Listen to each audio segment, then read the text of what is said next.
मूर्खों का बहुमत। किसी जंगल में एक उल्लू रहता था। उसे दिन में कुछ दिखाई नहीं देता था, इसलिए वह दिन भर एक पेड़ पर अपने घोंसले में छिपकर रहता था। सिर्फ रात होने पर वह भोजन के लिए बाहर निकलता था। एक बार की बात है, गर्मियों का मौसम था, दोपहर का समय था और बहुत तेज धूप थी। तभी कहीं से एक बंदर आया और वह उल्लू के घोंसले वाले पेड़ पर आकर बैठ गया। गर्मी और धूप से परेशान बंदर ने कहा, उफ, बहुत गर्मी है। आकाश में सूर्य भी आग के किसी बड़े गोले की तरह चमक रहा है। बंदर की बात को उल्लू ने भी सुन लिया। उससे रहा नहीं गया और बीच में ही बोल पड़ा, यह तुम झूठ कह रहे हो। सूर्य नहीं, बल्कि अगर चंद्रमा के चमकने की बात कहते तो मैं इसे सच मान लेता। बंदर बोला, भला दिन में चंद्रमा कैसे चमक सकता है? वह तो रात में चमकता है और यह दिन का समय है, तो दिन में सूर्य ही चमकेगा। यही कारण है कि सूर्य की तेज रोशनी की वजह से बहुत ज़्यादा गर्मी हो रही है।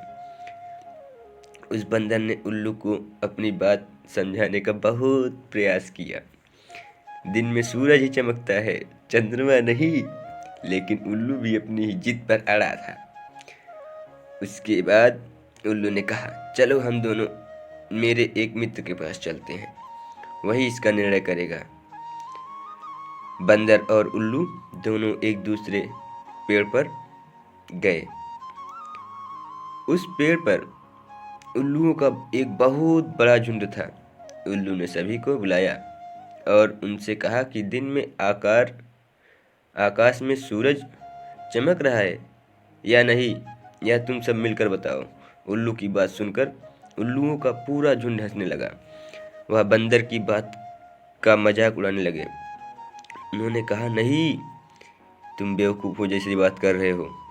इस समय आकाश में तो चंद्रमा ही चमक रहा है और आकाश में सूर्य के चमकने की झूठी बात को बोलकर हमारी बस्ती में झूठ का प्रचार मत करो।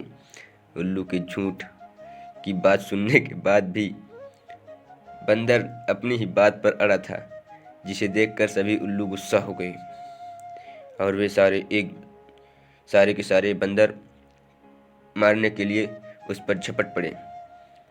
दिन का समय था और उल्लुओं को कम दिखाई दे रहा था। इस वजह से बंदर वहां से बचकर भाग निकला और उसने अपनी जान बचाई। कहानी से यह सीख मिलती है कि पंचतंत्र की कहानी हमें यह सीख देती है कि मूर्ख मनुष्य कभी भी विद्वानों की बात को सच नहीं मानता। ऐसे मूर्ख लोग अपने बहुमत से सत्य को भी असत्य साबित कर सकते हैं। धन्यवाद हमारी कहानी सुनने के लिए।